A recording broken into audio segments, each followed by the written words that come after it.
Max. Hello. I'm here with John Wiseman, CEO of Chaos Visual Productions.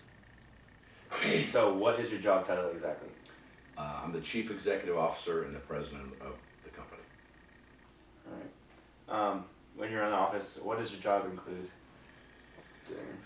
That's a pretty varied question. You know, there's a CEO, that's me, which is Chief Executive Officer, and then there is a Chief Financial Officer, and there's a Chief Operating Officer. We're all partners. I'm the majority shareholder, and you know, I have pretty much the final say on everything. But that's not what you want to do. You want to have a good team that you can defer to. Good teams are made up of people with different strengths. So my strength is sales and relationships. So I know all the customers in the world, and my Chief Operating Officer is really good with processes, like how the flow should go when a job comes in, when a job is confirmed. That comes from me.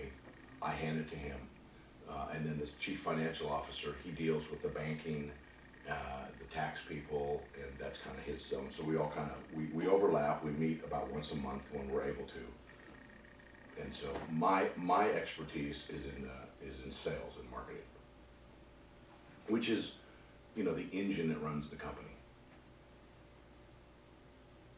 When growing up, after selling cakes and whatnot, Yeah. when did you know that this is what you wanted to do? That's what you wanted to be?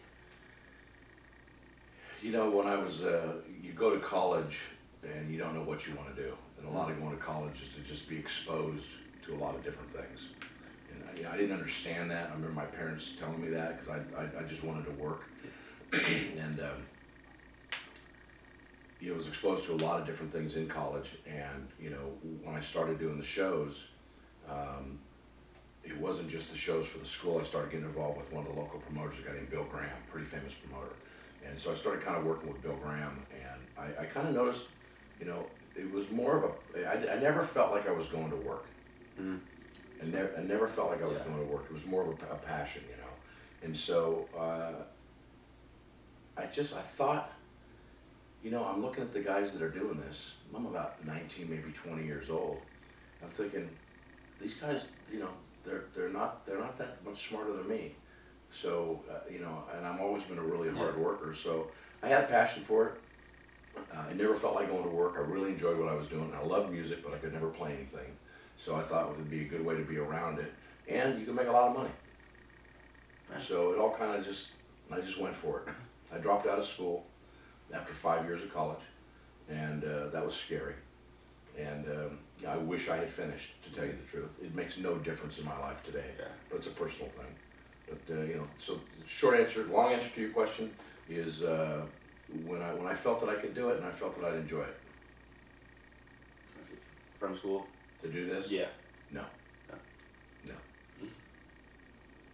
No, it's the music business is still a lot like the Wild West. If you get in and you work hard, you can do it, unless you want to be like a lawyer. There's a lot of music attorneys. Those guys, you know, they do very well for themselves. And so if you want to get in that side of it, obviously. But this side of it, not required, no.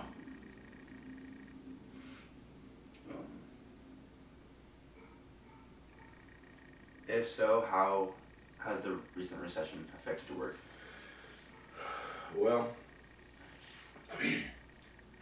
I've been doing this now. I'm 54 years old, and I've been doing this since I was 19. Last year was the worst year I've ever seen. Been hearing about the economy, you know, really hadn't hit us yet, but we're driven by ticket sales. So, you know, if people don't have the money to get a babysitter, pay $15 for parking, you know, buy a ticket for anywhere from $25 to $300 times two, because if you take your wife or your girlfriend or your kids or whatever, you're going to buy a T-shirt. You know, it's a proposition of anywhere from $300 to $1,000 to go out and do a show. And that discretionary income has gone away. So it's become a lot more competitive. We were driven more by art, and so I deliver what the musicians or the songwriters, the artists want to see on the stage. And in the past, it was a blank check. because they were standing up there and they wanted to look good. They were going to record it. They were going to sell it. There was a lot of different streams of revenue. I think the recession, coupled with the digital downloading and just complete gutting of the revenue streams in the music business, you know, was kind of a double hit. Last year was the first year that I saw the accountants making more decisions than the artists. So in life, anything out of balance is no good. So when the artists are making too many decisions, that's good for me. Yeah. When the accountants are making, and you know, a lot of it can be fear based too. So the last year was the toughest year I've seen in 30 years. You know. How much competition is there really in your line of work? And what is it? Yeah. So I'm in the business of delivering visual productions on a stage, and whether that's on television or in a film or in a live setting, that's what we do. And so those visual, the delivery of those visuals to that stage is driven by technology now. It used to be very simple. It was a few lights and that was it. Everyone has the same thing. Exactly. So the whole lighting business changed when lights became automated, when lights began to move. And so I was on the forefront of that. I got together with Genesis and I worked for their company, and they were the first ones they gave us the money. We invented moving lights. It was a company called Very Light back in the 80s. That changed the whole business, and it changed the whole competition. So whenever there's a shift in the paradigm of what the technology is, the economics change. It's like when the iPhone comes out. Yeah. The guys that were making flip phones, Yeah. they were fucked. That's true. You know, and they couldn't recover fast enough. So that's a business term, by the way. And so what we try to do is I try to stay ahead and see what the new technology is going to be. So when we were walking around in the back there, a lot of the things that you saw are those things that people aren't using yet. I've gone and I found in Korea, or I found in Texas, or I found in China, or I found in Europe, and we find it in usually other industries, and we'll kind of co-opt their technology and bring it in, and I'll have artists like bands will come here. Like I had the guys from Tool in here the other day, and they're talking about what they want to do, and we're talking about how we can do it differently. That's how the economics change. That's how we stay ahead of the curve. If we just stay with what we've got, we're dead. You know, it's basically evolve or die. Yeah. Well, the fittest. Yeah. Technology style. Yeah, but it's if you have the best technology and you just sit on your laurels, you know, what's special today is commonplace tomorrow. And what you can charge for something special is a whole lot different when you charge for something that's commonplace. It's supply and demand again. Yeah. So the competition is there's other companies that do what we do, and we're always out there hustling to Do it better. do it better, do it faster, do it cheaper, do it smarter, make it, you know, it's the same as any other industry. It's just ours is a little more out in the open. Mm-hmm. What is around the office? So it's a normal day, a crazy day, and a boring day. Like. Well, around the office, I don't spend a whole lot of time in the office. So I'm on the road about 200 days a year. I'm flying to, you know, we have an office in London, I have an office in Nashville, and I have an office here in Los Angeles, but I do business with partners in Australia, all over Asia, and all over Europe. And so, you know, our clients move every day. So like today, we've probably got 30 shows going around the world. And they all load it in the morning, they unload the trucks, they set it all up, and then at the end of the night, they all move. Yeah. Most of them move, you know. And so a crazy day for me is when one of those shows doesn't go right. And I have to, for example, I'll give you an example of I just went through the worst experience of my life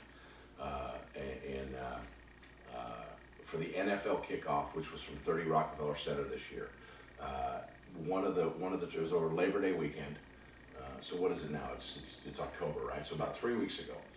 My guys are out there, they're setting it up, and they take over Rockefeller Center, and you've got all the union people out there, and you've got the restaurants, you've got the NFL, you've got NBC, you've got us. and we're all part of a team that has to come together. The lighting company, the rigging company, the video company, the people bringing the content. You got Gwen Stefani and No Doubt coming in. You got Mariah Carey coming in. All this stuff has to go together, and it's really a delicate ballet. And so I get a call on Thursday.